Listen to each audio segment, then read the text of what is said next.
Le luxe fascine, le luxe irrite. Son concept évolue au gré des époques et désormais des générations cibles. Le luxe est devenu le moteur d'une industrie puissante.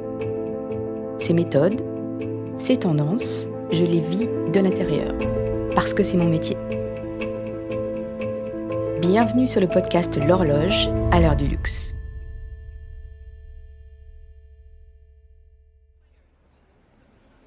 Merci de me rejoindre pour ce nouvel épisode. Il débute en haut d'une célèbre avenue à New York, Paris, Milan, qu'importe. Je me dirige vers un bâtiment classé. Là, un portier pousse les battants qui ouvrent sur l'entrée du magasin phare. J'admire la hauteur sous plafond, l'escalier monumental et la lumière qui embellit chaque meuble, chaque objet.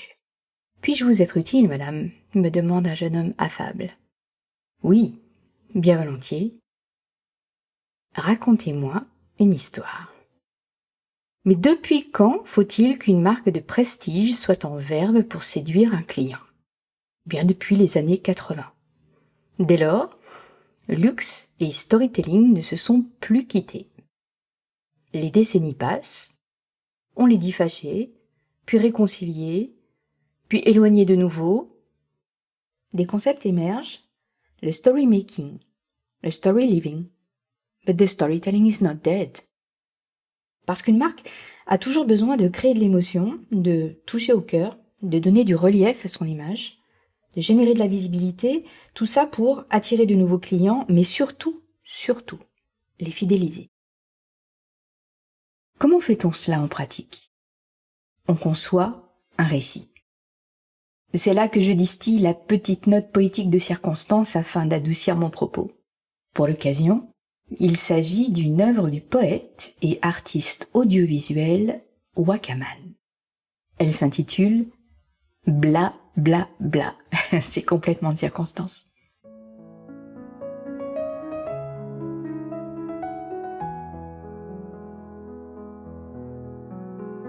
Reste calme après l'effort, car le jeu se joue de toi, et le jeu n'attend pas sa proie. Si tu rêves de ton rêve, éveillé tu seras. Si tu te perds en complainte, seul tu demeureras. Ego, ça suffit. N'oublie pas que tu n'es qu'un outil.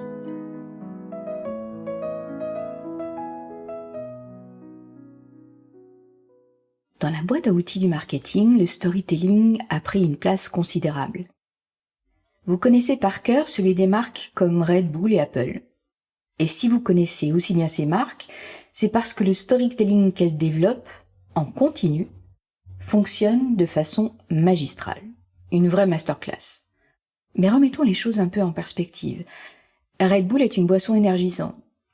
Un soda autrichien à la taurine, un acide aminé qu'on trouve dans la bile de taureau, mais aussi dans l'huître et la palourde. Pas de quoi se retourner la nuit. Apple vend des ordinateurs et des téléphones. Si on googlise le mot ordinateur ou computer, des centaines de milliers de références apparaissent. Il faut vraiment jouer les coudes pour sortir du lot. Mais Apple y est arrivé, haut la main. Je ne vous refais pas l'histoire de la pomme et de l'homme au col roulé noir. J'aimerais de mon côté vous faire l'illustration du storytelling avec un objet qui ne relève pas de la sphère du luxe, mais dont le narratif est un petit bijou d'efficacité. Cet objet, c'est le carnet Moleskine. Si vous allez sur le site de la marque, vous lirez ceci. Dans son livre, Le chant des pistes, Chatwin raconte l'histoire du fameux petit carnet noir. En 1986, le fabricant, une entreprise familiale française basée à Tours, ferme définitivement ses portes. Le vrai Moleskine n'est plus, lui annonce de manière théâtrale la propriétaire de la papeterie de la rue de l'Ancienne Comédie, où l'auteur avait l'habitude de s'approvisionner. Chatwin décide alors d'acheter en hâte tous les carnets qu'il réussit encore à trouver avant de partir pour l'Australie. Ce n'est qu'en 1997 que des entrepreneurs italiens redonnent vie au mythique carnet Moleskine qui, depuis ce temps, ne s'est jamais arrêté de briller. Briller, petite parenthèse personnelle, oui, briller. Je vous explique. La Moleskine, c'est une toile vernie constituée d'une étoffe recouverte d'un enduit, d'où la légère brillance. La parenthèse est refermée. Nous sommes de retour sur le site. La marque ajoute: le carnet Moleskine est l'héritier des carnets utilisés par de nombreux artistes et penseurs au tournant du XXe siècle, tels que Vincent Van Gogh, Pablo Picasso, Ernest Hemingway. Le carnet Moleskine est célébré aujourd'hui comme une icône contemporaine de la culture pop. C'est un espace de liberté dans lequel chacun peut exprimer sa créativité et son talent. Fin de citation. Une fois qu'on a lu ça, on n'a plus qu'à choisir la couleur de son calepin, parce que pour le reste, qui ne serait pas conquis? Il suffit donc d'acheter un carnet verni pour faire exister l'artiste qui sommeille en nous, et pas n'importe quel artiste. Les références, Vincent, Pablo et les autres, comme dans le film de Claude Sautet, donnent une furieuse envie de s'identifier. S'identifier au sens premier du verbe, c'est-à-dire se faire identique, se confondre, s'unir de tout son être à ces personnages de légende. Or, une question se pose. Sommes-nous à ce point crédules pour y croire ne serait-ce qu'une seconde? Souvenez-vous du poème Blablabla de Wakaman. Il disait en substance: le jeu n'attend pas sa proie. Le jeu n'attend pas sa proie. De façon générale, nous sommes, souvent, le jouet de nos émotions. Et le ressort du storytelling, ce sont ces fameuses émotions. Des émotions universelles, qui parlent à chacun de nous, quel que soit notre parcours. Le narratif consiste à faire vibrer ces émotions. C'est là qu'entre en scène Paul Zak, un neuroscientifique, fondateur et directeur du Center for Neuroeconomics aux États-Unis. En plus d'avoir une belle gueule d'acteur, Kevin Costner en met eux, Paul Zak a un intérêt particulier pour le neuromarketing. Il a démontré dans ses travaux que les histoires permettent au cerveau de produire 2 types d'hormones. La première, c'est le cortisol, l'hormone du stress. Et l'autre, c'est l'ocytocine, l'hormone de l'attachement, de l'amour, de l'empathie et du bien-être.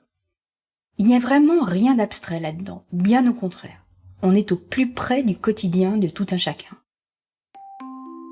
Pensez à la fameuse histoire du soir qu'on raconte à ses enfants ou qu'on a soi-même entendu. Il s'agit d'un moment privilégié. La veilleuse, sa lumière enveloppante, la voix rassurante, dans la pénombre. Mon enfant, il était une fois. Une hormone qui va te permettre de te détendre et de t'aider à t'endormir. Et ouf, moi après, je me repose. L'ocytocine est vraiment l'hormone superstar. Elle crée de la confiance. Elle rend aussi les personnes sensibles aux signaux sociaux qui les entourent. Sur le papier, ça a l'air simple. Mais nous n'avons pas tous la capacité des frères Grimm ou de la comtesse de Ségur. Il faut savoir taper dans le mille de l'hormone. Le cerveau s'attache au personnage et au décor. Pour capter l'attention du public et qu'il ne lâche pas en route, il faut le transporter dans un univers qui éveille son imagination.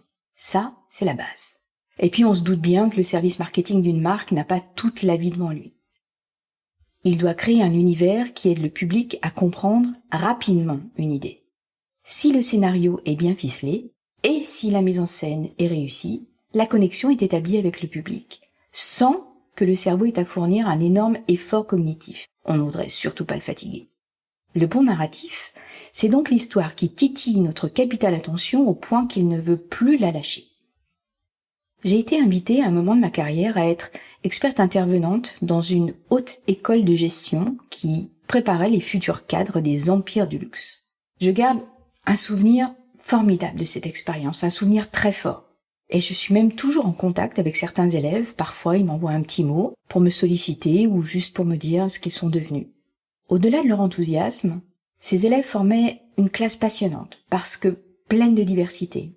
D'abord, il y avait leurs âges, des âges qui variaient de 20 ans et quelques, et puis à plus de 40 ans. Certains travaillaient déjà depuis plusieurs années dans l'industrie des marques premium et d'autres sortaient tout juste d'écoles de commerce. Mais surtout, mes étudiants venaient d'une quinzaine de pays différents et cette pluralité de parcours, cette pluralité de culture, pour moi c'était un magnifique challenge. Voilà comment je l'ai abordé. Au début du premier cours, je me présente, mon cursus, les pays où j'ai travaillé. J'explique l'idée du module que je vais animer sur le semestre. Et je marque une pause. Silence. Puis je prononce 3 mots. Ce n'est pas une question. Il n'y a aucune indication pour savoir comment réagir ou même s'il faut réagir. Je prononce de façon très neutre. Orphelinat. 5. Deauville. En un temps record, dans toute la classe, ça fuse. Chanel, c'est Coco Chanel, Gabriel, rue Cambon. La classe est en feu. Je vois des sourires sur les visages. C'est presque irréel. Cette expérience, je l'ai faite à plusieurs reprises et elle marche à tous les coups. En 3 mots, la maison Chanel est reconnaissable par un groupe de personnes hétérogènes. Bien sûr, j'admets que mes étudiants ont tous un intérêt pour le luxe. C'est bien pour ça qu'ils suivent mon cours. Mais j'ai affaire à des typologies de personnalités et à des vécus vraiment différents. Dans la classe, la connexion s'est faite de façon instantanée. Et c'est une connexion jubilatoire. On sent la joie. Les étudiants connaissent les marqueurs de la maison en question et ils se reconnaissent comme appartenant à un groupe qui connaît ces marqueurs. J'assiste à une mini-euphorie doublée d'un sentiment d'appartenance. La force du storytelling est là. C'est cette capacité à établir une connexion avec une marque, mais aussi entre les personnes. Et c'est même la capacité à influer sur un public en orientant sa perception, son ressenti, jusqu'à son humeur. C'est ainsi que certains de nous, de vous, adhèrent avec enthousiasme à la Balmain Army, une communauté plurielle, rebelle, puissante, ou à la Famiglia de Dolce & Gabbana. À force de storytelling, que j'observe, que j'analyse, et que je construis aussi à la demande d'une marque, vous vous demandez peut-être s'il existe encore un récit qui fait que je baisse ma garde, qui réussit à me charmer, à m'emporter sans réserve. Ils sont rares. Il arrive que la magie opère, mais c'est rare. De par mon expérience, je suis plus prompte à me focaliser sur la mécanique du narratif. Et à cet égard, le lancement récent du parfum Barenia d'Hermès est ce que j'appelle de la belle ouvrage. Il y a d'abord ce nom. Le nom pour un parfum, on le sait, il est essentiel, il est crucial pour son succès. Barenia. Il faut être initié et posséder le sésame, à savoir que le veau Barenia fait partie de la gamme des cuirs utilisés par la maison Hermès. Dès lors que l'on connaît sa signification, on prononce le nom de ce parfum avec une vraie assurance, et plus comme s'il s'agissait d'une variété de géranium. Barenia ouvre les portes des caves à cuir de la maison, des lieux mystérieux, comme des sanctuaires. Et puis, entre dans la composition de ce parfum, une baie miraculeuse qui a le pouvoir de rendre doux et sucré ce que l'on absorbe, même les aliments les plus amers. Je me souviens bien de cette baie du miracle. En Afrique de l'Ouest, à Accra, la capitale du Ghana, où j'ai habité quelque temps, je faisais mes emplettes à Makola Market, qui est l'immense marché de la ville.